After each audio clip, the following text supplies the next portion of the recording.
Eiropas Savienība. 28 valstis un vairāk nekā 500 miljonu iedzīvotāju. Daudz patērētāju, kuriem vajadzīgs daudz pārtikas. Bet kurš to ražo? 11 miljoni pilna laika lauksaimnieku mums nodrošina nekaitīgu kvalitatīvu pārtiku, kas tiek izaudzēta Eiropas Savienības dažādās vietās. Tādi lauksaimnieki kā piemēram Jānis un Marta. Jānim un Martai pieder saimniecība apmēram 11 hektāru platībā. Tajā varētu izvietot aptuveni 20 futbola laukumus, un tas ir vidējais saimniecības izmērs Eiropas Savienībā. Jānis un Marta audzē graudaugus un aitas un ražo sieru. Viņi sieru ne tikai ražo, bet arī pārdod savā veikalā, tirgos un pat tiešsaistē. Jānis un Marta arī rīko sieras iešanas nodarbības saimniecības apmeklētājiem, kuri var pavadīt naktis viesiem paredzētās istabās saimnieku atjaunotajā klētī. Viesu istabu piedāvāšana ir izrādījusies tik sekmīga ideja, ka Jānis un Marta nodarbina 2 vietējos iedzīvotājus. Pateicoties šai nakšņošanas iespējai, novadu apmeklē vairāk cilvēku, kas sniedz ieguvumus visiem novadu iedzīvotājiem. Šodien šķiet parasta diena. Dažas Jāņa un Martas aitas mierīgi ganās pakalniņā. Aitas ēd zāli, kas vajadzīga, lai tās būtu veselas un piens būtu kvalitatīvs. Pēc tam šo pienu izmanto siera ražošanai. Jāņa un Martas ražotajam sieram ir Eiropas Savienības bioloģiskās lauksaimniecības marķējums, kas nozīmē, ka siers tiek ražots saskaņā ar stingriem noteikumiem, piemēram, attiecībā uz vides aizsardzību un dzīvnieku labturību. Kūtī gan norisinās kas cits. Ir pats pavasara sākums, kas ir aitu atnešanās laiks. Šeit palīdz visa ģimene.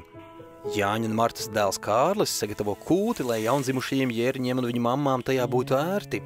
Savukārt Kārļa māsa Anna reģistrē svarīgu informāciju par jēra svaru piedzimstot vai izsalkušāko jēru barošanu no pudeles.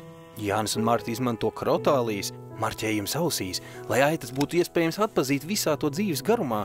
Jānis sapņo, ka kāds no viņa bērniem kādu dienu pārņems saimniecību, taču to īsti nevēlas ne Kārlis, ne Anna. Pagaidām viņiem nav iebildumi izlīdzēt vecākiem brīvajā laikā pēc skolas vai nedēļas nogalēs, taču viņus neinteresē kļūšana par lauksaimniekiem. Viņi ir iecerējuši citas profesijas. Kārlis vēlas kļūt par modes dizaineri, bet šeit vienīgā ar viņu ieceru saistītā lieta ir aitu vilna. Viņš vairākas reizes ir centies mainīt savu vecāku garderobi, taču šie pūliņi ir bijuši bez panākumiem. Anna vēlas izmācīties par advokāti un izmanto visas iespējas, lai trenētu savas runas spējas. Jāņa pēdējā cerība ir mazā Emīlija, kurai ir pašlaik 2 gadi. Pašlaik meitiņa izrāda interesi par lauksaimniecību. Šobrīd tikai 6% lauksaimnieku Eiropas Savienībā ir jaunāki par 35 gadiem. Tā ir problēma, jo mums ir vajadzīga gados jauna lauksaimnieku paudze, lai nodrošinātu nākotni. Lauksaimnieki ne tikai apgādā mūs ar pārtiku, bet arī palīdz aizsargāt vidi un saglabāt lauku apgabalu attīstību. Jānis un Marta izmanto ilgspējīgas lauksaimniecības metodas, kas nekaitē videi un palīdz saglabāt tādus dabas resursus kā augsni un ūdeni. Tādējādi viņi palīdz aizsargāt bioloģisko daudzveidību uz mūsu planētas, kā arī palīdz cīnīties pret klimata pārmaiņām.